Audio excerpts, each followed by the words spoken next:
listeners, religion often reflects how easy it is to build one's life on shallow and fruitless commitments.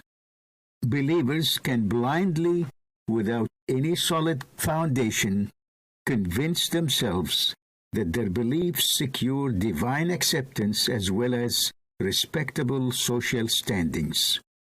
Yet, religious beliefs are frequently built on temporary and false assumptions which cannot stand the test of living in a world of hardships and even opposition. In the concluding remarks of his famous Sermon on the Mount, Jesus addressed this concern. We read in the Gospel of Matthew chapter 7, "Everyone then who hears these words of mine and does them will be like a wise man who built his house on the rock. And the rain fell, and the floods came, and the winds blew and beat on that house. But it did not fall, because it had been founded on the rock. And everyone who hears these words of mine and does not do them will be like a foolish man who built his house on the sand. And the rain fell, and the floods came, and the winds blew and beat against that house, and it fell, and great was the fall of it."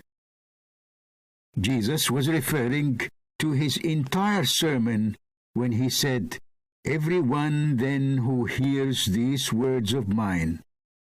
Let us remember that although addressing a large crowd, his main focus was to teach those who made first steps in following him.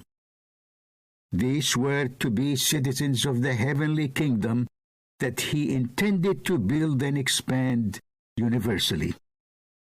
His kingdom, being of a heavenly nature, is established on a heavenly constitution. His entire Sermon on the Mount represented the constitutional foundation of his heavenly kingdom on earth. Dear listeners, large crowds followed Jesus from one place to another.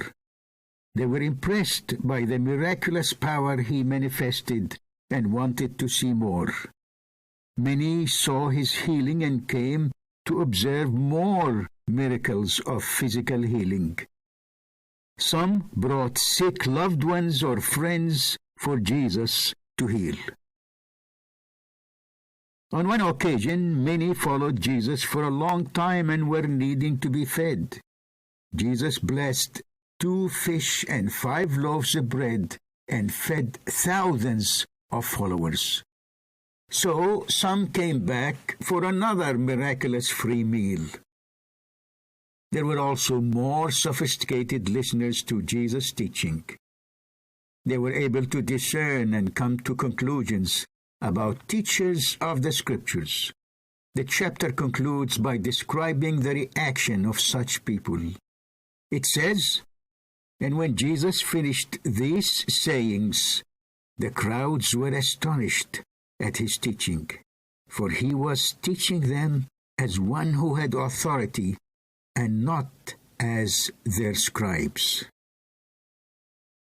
Still, Jesus' reaction showed that even these did not build relationship with him and his heavenly kingdom on a solid, lasting foundation. Jesus' parable at the end of the Sermon on the Mount is very practical. His teaching sharply divides his listeners into 2 kinds. One kind he calls wise. These are like those who sensibly build their homes on solid foundations. In those days, before the use of steel and mortar, the most solid foundation was built on a rock. Such houses stand firm in the face of the harsh elements of nature, such as strong winds and heavy rains.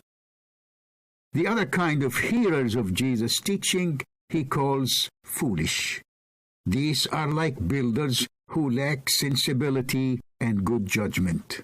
Their buildings are on the most unreliable of foundations. They build on sandy lands. Let us notice Jesus' very expressive description about the end of the houses of such builders. And the rain fell, and the floods came, and the winds blew and beat against that house, and it fell, and great was the fall of it.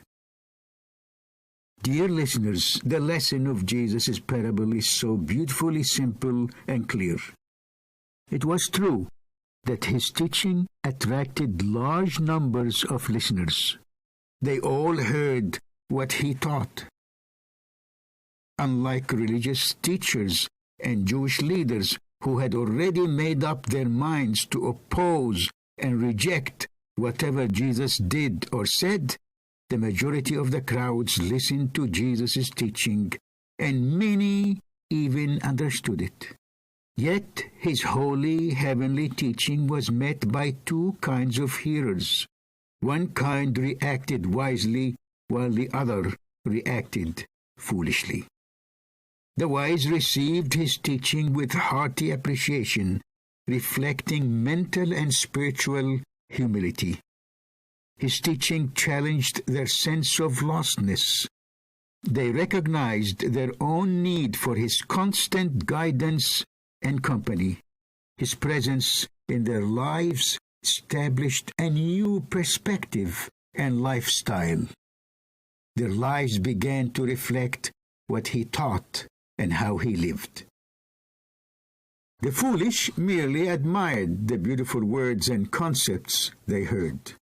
Jesus' profound teaching threatened their world and life views and threatened their selfish and self-centered lifestyles. They were too self-absorbed and too proud to allow his teaching to take root in their own lives. Instead of sensing a genuine need for Jesus' presence in their lives, his self-giving love and holiness threatened their narrow and short-sighted convictions and ways of life.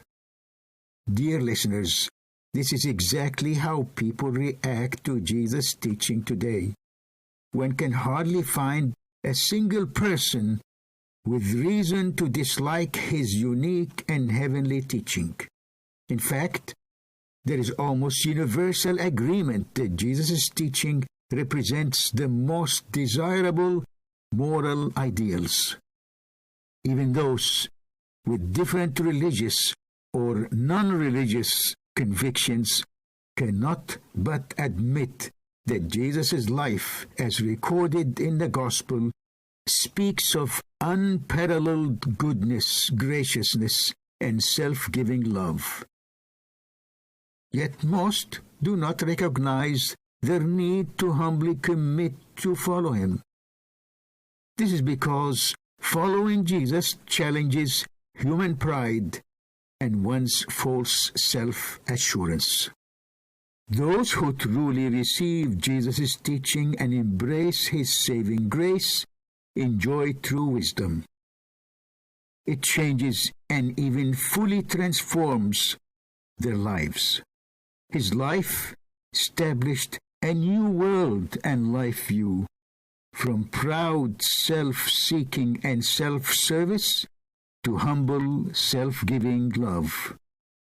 In gentleness and graciousness, through the gospel, Jesus offers divine wisdom to all. Those who humbly long for it are welcome to join his new humanity, his kingdom of true justice and peace. Hallelujah.